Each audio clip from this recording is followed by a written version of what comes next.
Friends, welcome to our channel. आज मैं आपके सामने एक बहुत ही इम्पॉर्टेंट टॉपिक डिस्कस करूंगी जो कोई भी एक्सपेक्टेड मदर या न्यू मदर जिसके बारे में कंफ्यूज रहती है कि आपको अपने बच्चे के लिए क्लॉथ नैपीज़ यूज़ करने चाहिए या मार्केट में अवेलेबल डायपर्स यूज़ करने चाहिए। जब मैं एक्सपेक्ट कर रही थी तब ये कन्फ्यूजन मुझे भी था, मैंने भी इसके बारे में काफ़ी रिसर्च किया, बट कोई कंक्लूसिव डिसीजन मेरे सामने नहीं आया कि मुझे क्या यूज़ करना चाहिए। तो मैंने पहले ही जब मैं एक्सपेक्ट कर रही थी मैंने पूरी प्रिपरेशन करके रख ली। मैंने क्लॉथ नैपीज़ भी खरीद के रख ली और डायपर्स भी अपनी बेबी के लिए ख़रीद के रख लिए। हम सबकी मदर्स और मदर इन लॉज हमेशा सजेस्ट करती हैं कि बच्चे को क्लॉथ नैपी में रखो ताकि वो क्लीन रहे, बार बार क्लीन हो जाती है, अच्छा है, and it's easy, it's comfortable for them. But आजकल नई मदर्स जो हैं they prefer diapers because they think it's comfortable for themselves also and babies also, कि उनको बार बार नैपीज़ को वॉश नहीं करना पड़ता। बट जब मेरी बेबी बॉर्न हुई तो हॉस्पिटल में 2-3 दिन तो उसने डायपर में ही हॉस्पिटल में उसको रखा। घर आके भी मुझे इजी लगा कि मैं उसको डायपर्स में ही रखूँ, बट देन आई रियलाइज कि since it was very hot summers, जब मेरी बेबी पैदा हुई थी मार्च एंड में शी वाज बॉर्न, तो अप्रैल मई जून में नॉर्थ इंडिया में काफ़ी हार्श हो जाती हैं समर्स।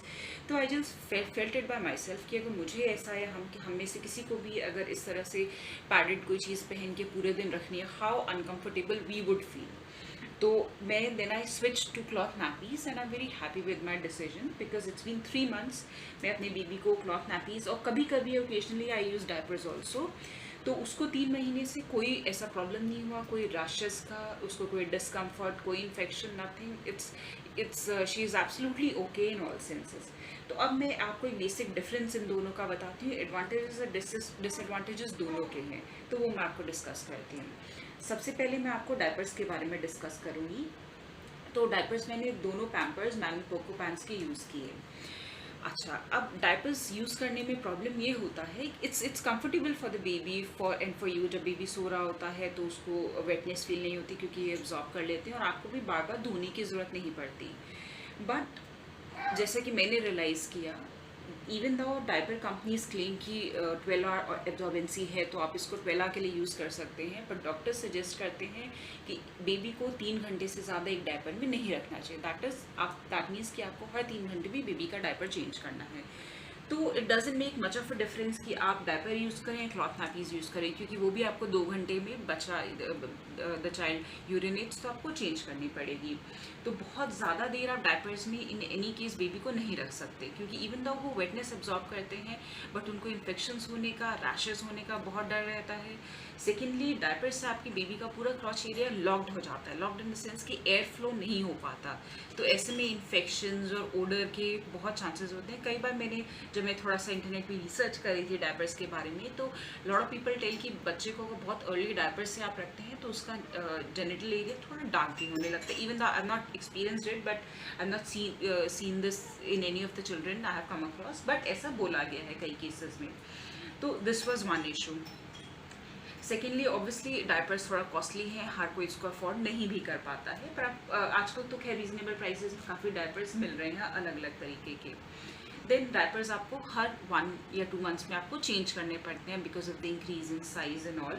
और थोड़ा सा आप नीचे का एरिया तो डायपर्स का कॉटन का होता है, थोड़ा सा कॉटन सॉफ्ट मटेरियल का होता है, बट ऊपर थोड़ा प्लास्टिक की, जैसे वेलक्रो, या फिर जहाँ पर आपका बेबी को आप जो टमी एरिया पे आता है थोड़ा सा प्लास्टिक ही होता है। तो डेफिनेटली आप इमेजिन कर सकते हैं आपकी बेबी के लिए वो अनकम्फर्टेबल तो रहेगा।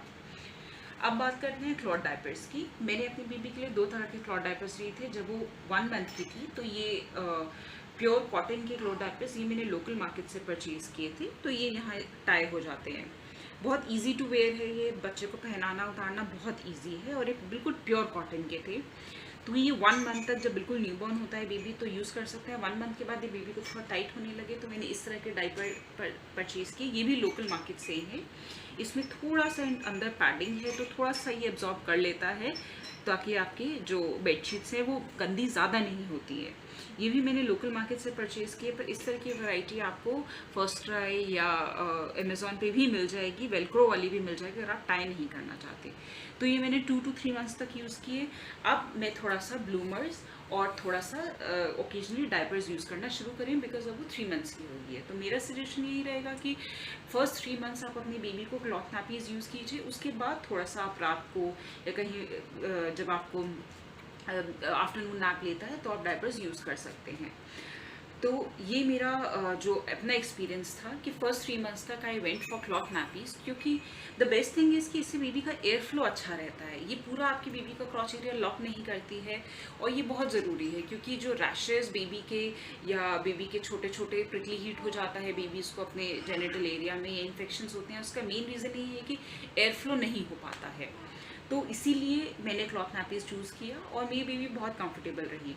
बस इनके साथ एक जो दिक्कत रहती है कि इनको आपको डेली वॉश करना पड़ता है। ये तो डायपर्स यूज एंड थ्रो रहते हैं, तो वॉश का आपको वॉश करने की कोई टेंशन नहीं रहती है।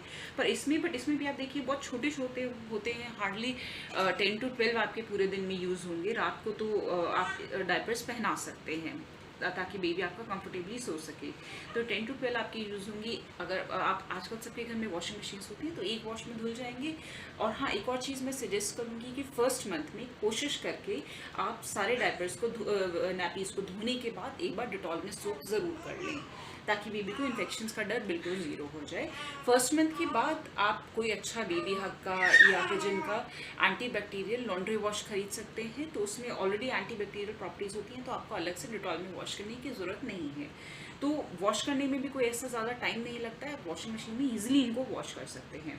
अच्छा, इनके बारे में एक और चीज़ कहूँगी कि जब आप ये बेबी के लिए यूज़ करते हैं तो हर 2 महीने बाद इनको चेंज कर लीजिए, मतलब नया सेट ले लीजिए, क्योंकि एक तो डल भी होने लगते हैं, दूसरा साइज़ बढ़ने लगता है, और थोड़ा सा इन्फेक्शन फ्री और करने के लिए तो आई वुड सजेस्ट कि 2 महीने बाद अपने जो सेट है पूरा क्लॉथ नैपीज़ का वो चेंज कर लीजिए। तो 3 महीने तक मेरा कंक्लूजन यही रहा कि I am very happy with the fact that I use cloth nappies. तो बेबी का पूरा कंफर्टेबल रहा, बेबी कोई प्लास्टिकी फील उसको नहीं रहा, आर्टिफिशियल फील, और एयर फ्लो बहुत अच्छा रहा। सेकेंडली, सपोज इन केस आप क्लॉथ नैपीज़ नहीं यूज़ करना चाहते, आप डायपर्स भी यूज़ करना चाहते हैं, तो ये कुछ बेसिक सेफ्टी मेजर्स मैं आपको जो बता देती हूँ। एक तो जैसे कि मैंने पहले बताया कि डायपर्स को एवरी 3 आवर्स विदाउट फेल आप चेंज कीजिए, चाहे वो रात को भी हो। रात को भी बेबी को डायपर पहनाते हैं आप, तो जब भी वो फीड के लिए उठता है तो 3 आवर्स से ज़्यादा एक डायपर में मत रखिए। 3 आवर्स में यूजली बच्चा 1 या 2 बार पी कर लेता है, तो डायपर हैवी होने लगता है, अनकंफर्टेबल होने लगता है, वेट होने लगता है, और उसमें आपका बेबी को इन्फेक्शंस और रैशेस होने के चांसेस रहते हैं। सेकेंडली, जब भी आप बेबी को मसाज करते हैं ऑयल, तो कोकोनट ऑयल, या फिर अगर आप डायपर रैश क्रीम यूज़ करना चाहते हैं तो वो भी, otherwise I prefer coconut oil, थोड़ा सा उसके क्रॉच एरिया में लगा दें ताकि वो सॉफ्ट रहे और उसको रैशेस का खतरा कम रहे। थर्डली, जब भी आप बेबी का डायपर चेंज करते हैं तो डायपर उतार के थोड़ी देर बेबी को आप ऐसे ही न्यूड रहने दीजिए, इमीडिएटली डायपर मत पहनाएं। इससे क्या होगा, बेबी को एयर जो है बेबी के उस एरिया में एयर अच्छे से मिलेगा, थोड़ा फ्रेशनेस आएगी, कोई ओडर होगा वो रिमूव हो जाएगा। और एयर फ्लो डॉक्टर सजेस्ट करते हैं बहुत ज़रूरी है बेबी के इस एरिया में, ताकि उनको रैशेस ना हो। अगर समर मंथ्स है तो आप बेबी का वो नीचे क्रॉच एरिया वॉश भी कर सकते हैं, बट अगर विंटर मंथ्स है या आप वॉश बार बार नहीं कर सकते तो आप वाइप से एक बार क्लीन कर लीजिए, ताकि पूरा एरिया जो भी थोड़ा बहुत उसमें अगर बेबी का सुसु हो तो वो रिमूव हो जाए। तो अच्छा, वाइप्स के बारे में भी एक और चीज़ मैं बताऊंगी। वैसे डायपर्स इससे रिलेटेड नहीं है, बट स्टिल मुझे लगा कि बेबी की सेफ्टी के लिए ये ज़रूरी है। मैंने अपनी बेबी के लिए उसके होने से पहले ये 99% प्योर वाटर वाइप्स खरीदे थे।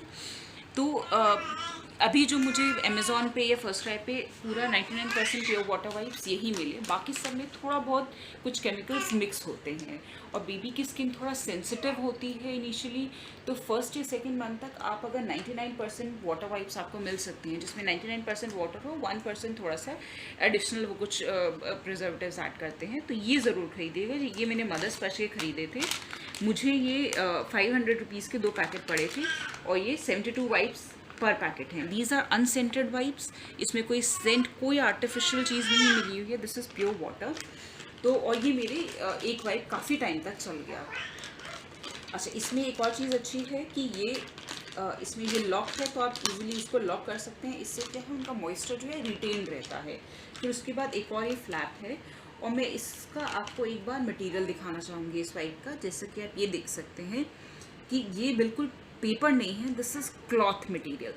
थोड़ा सा इसमें ऑर्गेनिक क्लॉथ है, ये देखिए जैसा आप देख सकते हैं ये रेशे निकल रहे हैं, दिस इज़ क्लॉथ मटेरियल। तो ये, और ये वेट वाइप है, तो ये बिल्कुल पेपर फील नहीं देता है, ये एक वेट जो क्लॉथ है वो फील देता है। And this is biodegradable and plant fabric से नेचुरल बना हुआ है। तो मैं बहुत ज़्यादा, even though it was little costly, ये थोड़ा थिक भी है, तो बेबी के कहीं पे भी जब आप उसको वाइप करते हैं तो चिपकता नहीं है। तो even though it was little costly, but मैंने फर्स्ट इनिशियल मंथ्स के लिए यही प्रेफर किया। And this product is excellent I would say. और मैं आपको भी सजेस्ट करूँगी कि अगर आप बेबी को, क्योंकि बेबी की स्किन सेंसिटिव होती है, तो इनिशियल 2-3 महीने के लिए आप ये यूज़ कर सकते हैं। उसके बाद बेबी का थोड़ा स्किन ठीक हो जाती है, तो उसके बाद आप किसी भी और वेट वाइप पे शिफ्ट कर सकते हैं।